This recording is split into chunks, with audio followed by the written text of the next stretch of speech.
বেশ অনেক মাস পরে আবার একটা ভিডিও আপলোড করছি। এটা বেসিক্যালি এটা ঘুরতে যাওয়ার ভিডিও, আর ঘুরতে গেছিলাম ওই কালী পুজোর সময় অক্টোবর নভেম্বর মাস নাগাদ। আপনি এই যে লেকটা দেখছেন, এটা বেঙ্গল আর ঝাড়খণ্ডের মাঝে ঘাটশিলার কাছে অবস্থিত বুরুডি লেক। এই ট্রিপটা আমাদের পুরোটাই বয়েজ ট্রিপ ছিল, আর আমরা মোট 5 জন গেছিলাম 3টে বাইকে করে।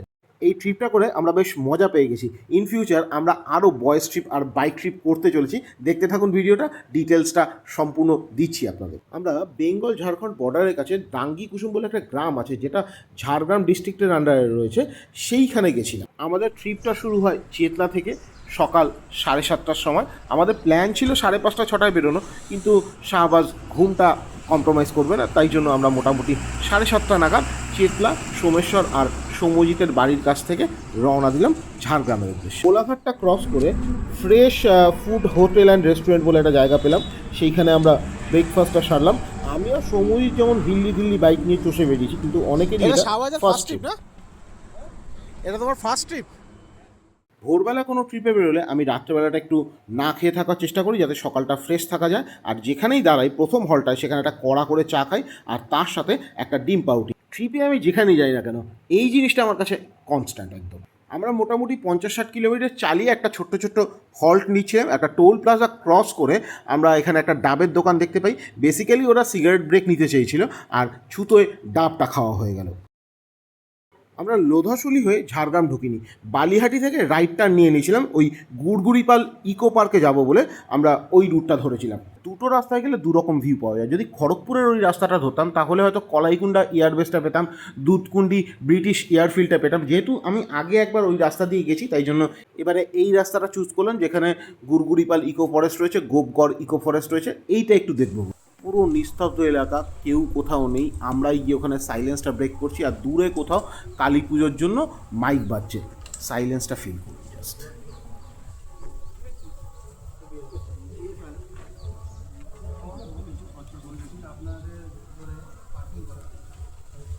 এন্ট্রি ফি এখানে 10 টাকা, আর বাইক ঢুকলে 8 টাকা। টোটাল 18 টাকা আমাদের পার হেড লাগলো। জায়গাটা কিন্তু বেশ সুন্দর। চলুন ভিতরটা একটু দেখাই। এইসব জায়গায় লোকজন খুব কমই আসে। বড় বড় গাছগাছালিতে ঘেরা একটা শান্ত পরিবেশ। যেহেতু এখানে প্রচুর গ্রিনারি রয়েছে, তাই জন্য এখানে টেম্পারেচারটাও বেশ একটা কন্ট্রোলে রয়েছে। আর আমরা বারবার শাহবাজের জন্য একটু ফ্রিকুয়েন্ট হল্ট নিচ্ছিলাম, কারণ এইটাই ওর ফার্স্ট রোড ট্রিপ। এছাড়া পিলিয়ান হিসাবে দীপ্ত আর সোমেশ্বর দুজনেই কিন্তু প্রথমবার এসছে। একটানা গাড়ি চালালে আবার একটু ঝিমুনি চলে আসে, তাই জন্য আমি সবসময় পকেটে পালস বা অন্য রকম ভোজমি জোয়ান এই ধরনের জিনিসপত্র রাখি। কিন্তু যেখানেই চা পাই, একটু চা সেবা না করলে হয় না আমার। বাইক ট্রিপটা আমার কাছে একটা মেডিটেশনের মতো। মানে সব রকম বোঝা, মাথার যত টেনশন আছে সব কিছু ছেড়ে দিয়ে বাইক চালালে হাইওয়ের ওপর দিয়ে আমার মাথা ফ্রেশ হয়। পার্কের ভেতরে 2-3টে দোকান রয়েছে, যারা মোরলেস সেম খাবারই বিক্রি করছে। চা, বিস্কুট, কেক, তার সাথে ডিম সিদ্ধ রয়েছে। আমরা ডিমটাকে বললাম হাফ বয়েল করতে। 5 জন মিলে মোট ওই 10-12টা ডিম অর্ডার করেছিলাম, তো হয়ে গেছিলো। এরপর ওখানে আমরা বেশ কিছু ফটো তুললাম। ফটোশ্যুট হওয়ার পরে তারপরে আমরা হোমস্টের দিকে রওনা দিলাম। অলমোস্ট 12টা প্রায় ঘড়ির কাঁটায় বেজে গেছে। আমাদের বাইকের অ্যাভারেজ স্পিড মোটামুটি 60 থেকে 70 ছিল। কেউই আমরা সেরকমভাবে জোরে চালাচ্ছিলাম না। রাস্তায় যেতে যেতে কংসাবতী নদীটা দেখে আবার দাঁড়িয়ে পড়লাম। কংসাবতী নদীর ওপরে একটা ব্রিজ রয়েছে, সেই ব্রিজেই আমরা আবার একটা হল্ট নিলাম ছোট্ট করে। অপূর্ব মনোরম পরিবেশ। আর যেহেতু এটা ওই নভেম্বর মাস, অক্টোবরের শেষ নভেম্বরের মাস, তাই জন্য টেম্পারেচারটা 12টা-1টার সময়ও বেশ গায়ে কম লাগছিল। হ্যাঁ, একটু গরম ছিল, কিন্তু এতটাও গরম ছিল না যেটা সহ্য করার মতো নয়। হোমস্টের কাছাকাছি পৌঁছতে আমাদের 2টো পার হয়ে যায়। এর আগেও আমি এখানে এসেছি ওই পুজোর সময়টা, 2022 সালে দুর্গাপুজোর সময়টা এখানে এসেছি, তাই জন্য জায়গাটা আমার বেশ চেনাই বলবো। এখানকার বেস্ট পার্টটা হচ্ছে এই পুরো পাহাড়ে ঘেরা। আমরা দাঁড়িয়ে কথা বলছি, আমাদের কথার বাইরে দেখুন কোনো মানুষ নেই, কোনো আওয়াজ নেই, শুধু নেচারটাকে এখানে উপভোগ করা যায়। এইটা হচ্ছে আমাদের হোমস্টের বাইরেটা। একদম নিস্তব্ধ নিরিবিলি একটা জায়গা, তবে সেফ অ্যান্ড সিকিওর। এখানে যেহেতু আমি আগে এসেছি, আমি কনফিডেন্ট এই জায়গাগুলোর ব্যাপারে, যে এইখানে এখন কোনো সমস্যাই নয়। একটা সময় এখানে মাওবাদীদের এলাকা ছিল, এখনও সিআরপিএফের ক্যাম্প রয়েছে।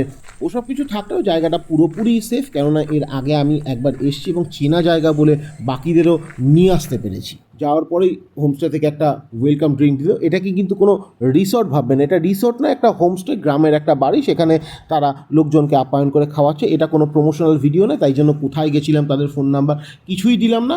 আপনাদের যদি কন্ট্যাক্ট ডিটেলস লাগে কমেন্টে লিখবেন বা ইনবক্স করবেন, আমি দিয়ে দেবো সেই ডিটেলসগুলো। এমনিতে তো আমি কোনোদিন কোনো প্রমোশনাল ভিডিও সেইভাবে করি না, তাই এটাও আলাদা করে দিচ্ছি না। রুমে চেক ইন করার পরেই আগে বাথরুমে গিয়ে স্নানটা করে নিয়েই খেতে বসে গেছি। পেটে পুরো লিটারেলি ইঁদুর দৌড়াচ্ছিল। এই হচ্ছে ওদের খাবার, মোটামুটি একটা গ্রামের রান্না। হ্যাঁ, একদম মায়ের হাতের রান্নাও নয় এবং শহুরে রান্নাও নয়।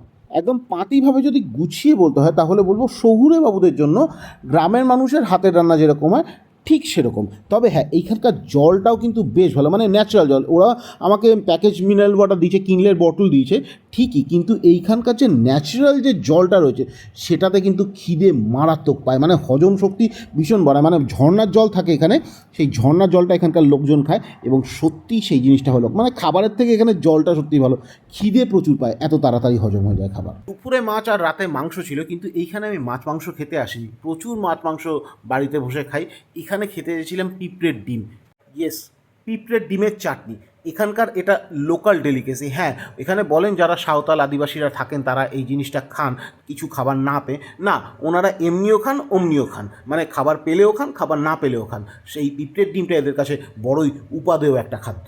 দুঃখের বিষয়, দুবার এসেও আমি এই জিনিসটা ম্যানেজ করতে পারলাম না। দেখি থার্ড টাইম যদি কখনো এখানে আবার আসি, আবার চেষ্টা করবো এই পিঁপড়ের ডিমটা অ্যারেঞ্জ করার।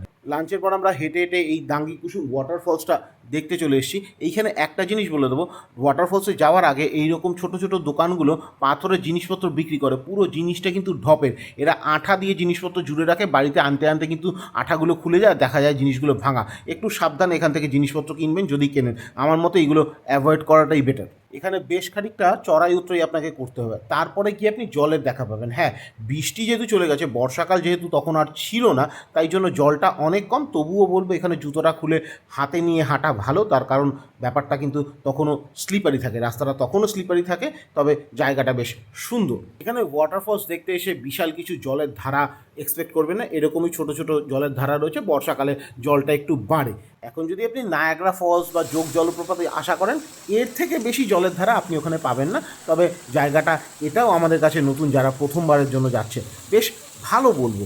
একটা রোড ট্রিপ হিসাবে, একটা উইকেন্ড ট্রিপ হিসাবে কিন্তু জায়গাটা বেশ সুন্দর। আমরা মোটামুটি এই জায়গাটা ওপর নিচ করেছি, এই শরীর নিয়েও ওপর নিচ করেছি, দেখছি যে বাকিরাও করছে, বেশ সেফ। কেউ এখন এখানে পড়ে মারা যায়নি এরকম কোনো খবর নেই, পড়ে হাত পা ভাঙারও খবর নেই। তবে আপনারা এই জায়গাগুলো একটু সাবধানে চলবেন, কারণ একটু পিছল বেশ কিছু জায়গায় রয়েছে। এখানে আরেকটা জিনিস আপনারা দেখাই, এই যে দেখছেন এরা কিন্তু নেশা করে এখানে নাচানাচি করছে না, ওদের একটা আলাদা উৎসব সেদিন ছিল, যেখানে ওরা সারা রাত নাচ গান করবে এবং ওদের গবাদি পশু গরু মোষ যা রয়েছে তাদের দেখভাল করবে। এই রাতে নাকি ওদের ভগবানরা ওপর থেকে মর্তে নেমে আসে এবং ওদের গবাদি পশুদের জিজ্ঞাসা করে যে এই মানুষজন তাদের ঠিক মতো দেখভাল করছে কিনা। বেশ ইন্টারেস্টিং একটা ব্যাপার। ভিডিওর একদম শেষের দিকে পরের দিনের যে উৎসব তার কিছুটা গ্লিমস আপনাদের দেখানোর চেষ্টা করেছি, দেখতে থাকুন ভিডিওটা। সন্ধ্যেবেলা ওরা রুমে চা সার্ভ করলো। এখানে আমার এক্সপ্রেশন দেখে মোটামুটি বুঝে গেছেন যে চায়ের কোয়ালিটিটা কীরকম ছিল। এখানে কোনো কমপ্লেন নেই, তবে একটা জিনিস আমি বলবো, শহুরে বাবুদের তোষামত করতে গিয়ে শহুরে আদব কায়দায় ওনারা যেটা করার চেষ্টা করছেন,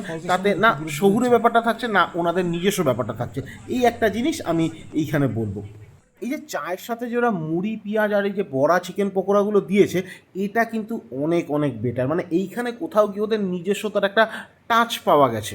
আমি কখনোই ওখানে গিয়ে এক্সপেক্ট করি না শহরের জিনিসপত্র, ওরা ঠিক যেভাবে বেঁচে থাকে, ওরা ঠিক যেভাবে খাওয়া দাওয়া করে, সেই জিনিসটাই আমি ওদের থেকে এক্সপেক্ট করি, সেই জিনিসটাই ওদের থেকে চাই। আরও একটা জিনিস ওরা খাইয়েছে আমাদের, মাংসের পিঠে। জিনিসটা কিন্তু অসাধারণ খেতে ছিল, দেখাচ্ছি ভিডিওতে। তার আগে মাঝে ঘটে যাওয়া একটা ঘটনা দেখায়। শাহবাজ ঘুমাচ্ছে, আর এই হচ্ছে শাহবাজের মুড়ি আর চিকেন পকোড়া, বেশ শালপাতার মধ্যে সুন্দর করে সাজিয়ে দিয়েছে। এদিকে শাহবাজ কিন্তু ঘুমাচ্ছে। আমরা প্রথমে একটা দুটো করে চিকেন পকোড়া খাওয়ার পরে তারপরে মনে হলো যে না, সবটাই খেয়ে একটাও আর শাহবাজের জন্য কিন্তু রাখিনি। আমরা এর আগে শাহবাজকে বহুবার ডেকেছি যে শাহবাজ ওঠো, টিফিন দিয়ে গেছে, খাবে না, সে ঘুমোচ্ছে। এবারে আমরা সবাই মিলে ঘুরতে এসেছি, একজন যদি এইভাবে ঘুমোয় সেটাকে তো কখনোই টলারেট করা যায় না। তাই জন্য দায়িত্বটা নিয়ে সুন্দর করে শাহবাজের একদম নিথর দেহের পাশে দাঁড়িয়ে সুন্দর করে চিকেন পকোড়াগুলোকে আমরা সুন্দর সদ্গতি করলাম। যাই বলুক, এটা তো আমাদের সরল মনের দুষ্টুমি না, আমরা তো এখনও শিশু। আমরা যখন ওই কাউতালিগুলো করছিলাম সেই সময় ভদ্রলোক মাংসের পাটিসাপটা বানাচ্ছিলেন। তারপরে কাউতালি শেষ হওয়ার পরে উনি মাংসের পাটিসাপটাটা দিয়ে গেছিলেন। শাহবাজের কপাল ভালো, না হলে হয়তো এইটাও আমরা মেরে দিতাম। এই যে পাটিসাপটা, এটা আমি প্রথমবার খাচ্ছি। একদম যেরকম আমরা মিষ্টি পিঠে পাটিসাপটা বানাই সেই জিনিসটাই, কিন্তু পুরটা মাংসের, একটু অন্যরকম, খেতে বেশ ভালো। রাতের বেলা রুটি আর চিকেন ছিল, সাথে আলু ভাজা। চিকেনের টেস্ট মোটামুটি বেশ ভালোই, এখানে ব্রয়লার মুরগি নয় দেশি মুরগি ওনারা ব্যবহার করেছেন, টেস্টি ছিল। মোটের ওপর খাওয়া দাওয়া নিয়ে এখানে কোনো কমপ্লেন করা যায় না। আর খাবার সত্যিই খুব তাড়াতাড়ি হজম হয়ে যায়, কারণ জলটা এখানে অনবদ্য। এবারে সকালটা দেখেন, সকালটা সত্যিই অনবদ্য ছিল। বেস্ট পার্ট এই ট্রিপে সকালবেলা আমি আর শাহবাজ বাইক নিয়ে গেছিলাম খেজুরের রস কিনতে। ওই যে কালকের উৎসবটা ছিল না ওদের, এখনো চলছে? হ্যাঁ, সারা রাত চলবে।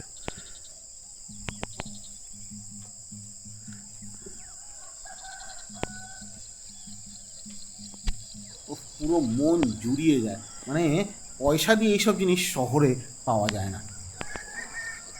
এবারে আপনাদের দেখাই একদম অরিজিনাল খেজুর রস, মানে খেজুর গাছ থেকে রসটা নিয়ে এসে ওদের যেইখানে এই খেজুরের রসটা জাল দেয় সেই জায়গাটায় ঢালছে।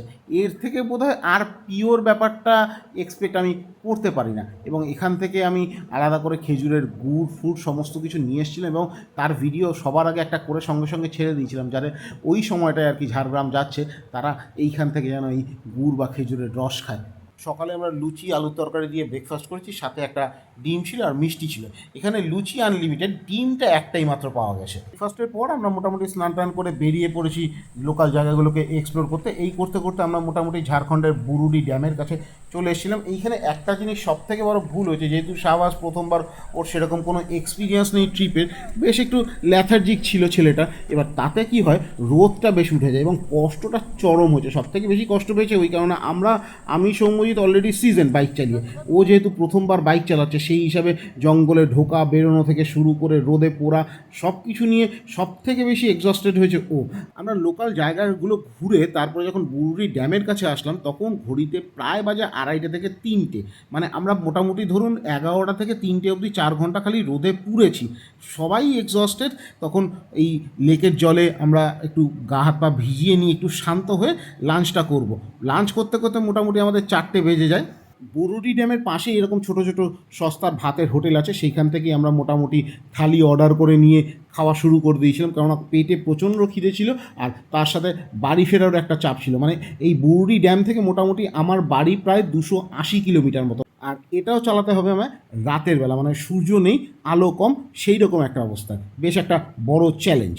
আপনাদের ভিডিওর গোড়ার দিকে বলছিলাম না যে ওরা পরের দিন সকালেও আরও একটা অনুষ্ঠান করে, এদের লোকাল একটা কালচার, লোকাল একটা ফেস্টিভ্যাল এখানে হয়। এই যে সেই গবাদি পশুদের নিয়ে ওরা বেশ এখানে একটা খেলাধুলো চলছে, এই জিনিসটা মানে আমরা বুঝতে পারছি না। হ্যাঁ, এখানে বলতে পারেন যে একটা গরুকে, অবলা প্রাণীকে টর্চার করছে, কিন্তু না, ব্যাপারটা ওদের একটা এটা রিলিজিয়ান একটা কাস্টমসের মধ্যেই পড়ে।